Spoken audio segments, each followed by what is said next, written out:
What's going on, everybody? It's me again, your friendly neighborhood black guy, Quan Teasy, with the Red Pill Reality.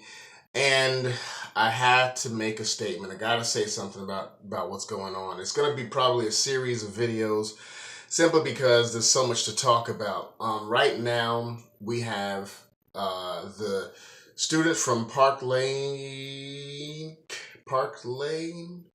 I forget what it's called, where they are have gone to Tallahassee to lobby their legislatures to try to get some gun laws passed to in hopes of stopping these shootings that have happened, these mass shootings that have happened.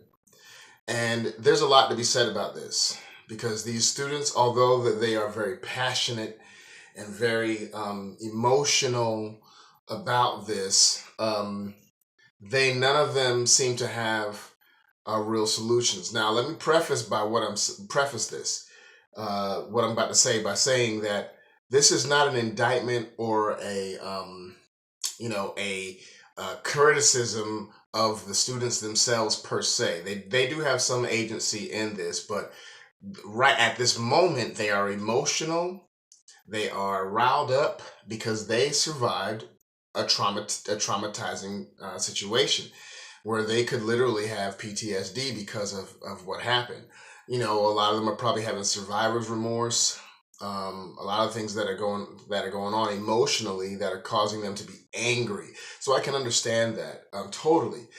What I can't stand and what is despicable to me is there is an entity behind these kids that is using them to advance an agenda. Why do I say that? And what evidence do I have for that? Well, I don't know who the entity is. I have an inkling of who it is, but I don't know exactly who it is by fact. But let's look at this. These kids, hundreds and hundreds and hundreds of them, and probably thousands of them, but certainly hundreds of them coming from the school, have gone from their county in where it's close to Miami all the way up to Tallahassee, right? And if you look at the news and see what kinds of buses they have ridden on, these are luxury touring buses, luxury buses. Who's paying for that? Who's paying for the hotel rooms that they're going to be staying in? Thousands of kids. Who is footing the bill for the permits to have their rallies? Because you got to have a permit to have a rally. Who's paying for their food per diem every day? Are you telling me that these kids have all this money ready to go? It literally would be at least $500 to $1,000 per kid. And then tonight they're going to have a town hall meeting at a convention center, a huge convention center. Who's paying for that? Let's follow the money. I can't say again who 100% is paying for it, but somebody's paying for it. And and it's not teenagers, it's adults. And then you couple that with the fact that they are so impassioned and kid after kid is speaking and giving speeches right after this thing has happened. Impassioned, emotional speeches. And they're speaking some of the same talking points that you hear from certain other adults that we've heard for years. So that lends you to believe that there's certain people with certain agendas paying for this stuff to happen, pushing these kids out in front of this terrible thing that has happened for a specific reason. What is their reason? There's a reason why they're doing this. And what I believe the reason is that let me back up. One of the main things that you hear, I was listening to their speeches today on CNN. Yes, I was watching CNN because I'm trying to be balanced here. I was watching CNN, watching MSNBC, and I was listening to their speeches.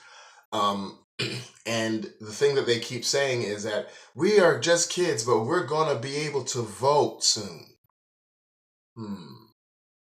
If you don't do what we want us to do, we're not afraid to vote you out. Who are they talking about? They also talk about, and with politicians getting money from the NRA. How many of these kids were concerned about the NRA before this happened? How many of these kids knew who and what politicians were getting money from the NRA, which, by the way, if you study it, they haven't gotten a whole lot of money in the last 10 years. But how do they know about this stuff? When did they find out about this stuff? Right? And so now all of a sudden, they are screaming about the NRA, and every single one of their speeches, every single one, there's about 10 kids that got up today that I saw, and they said the same things. We're tired of this. We're angry. Never again. We're not going to let this happen ever again. And if you don't do what we want you to do, we're not afraid to vote you out. This is about grabbing votes, to creating a voter class for a particular party. Although the rhetoric is, this is not partisan, it's bipartisan, how it will play out, how it will actually play out is very partisan. So they're looking to using this opportunity to grab voters, and it's despicable. It's despicable. You had Debbie Slobberman Schultz the first day giving political speeches 2 hours, 3 hours after it happened. What the, really? Political speeches? So please, we need y'all who are adults and who have lived life and know what's going on and know what this is about, to share videos, be vocal. We cannot let this happen, because let's follow this logic all the way down. Because number one, let's look at some facts here. In 1934, we passed laws that made it extremely hard to get for the layperson to get an automatic weapon. You really can't get an automatic weapon. So we have had that is a strict gun law that we've had since 1934. We banned Tommy guns, we banned those. You cannot just walk into a gun store, put money down, and walk out with the gun. They do a background check right then and there, and stuff comes up. Now, the other facts are that people that are wanting to get guns, they can get them no matter how many laws we put in place. Let's say your parents buy guns legally. They go through all the background checks that we need. Let's say a background check took a month and they passed them, and then they have a child who is off their rocker or on meds or for some other reasons, go in and grab the parents' guns and go shoot up a school. So then whose fault is that then? See, the problem is that we are trying to blame everything but what the actual fault is. And guess what? The fault lies on the person who pulled the trigger. But even greater fault lies on us as a society as a whole. Why?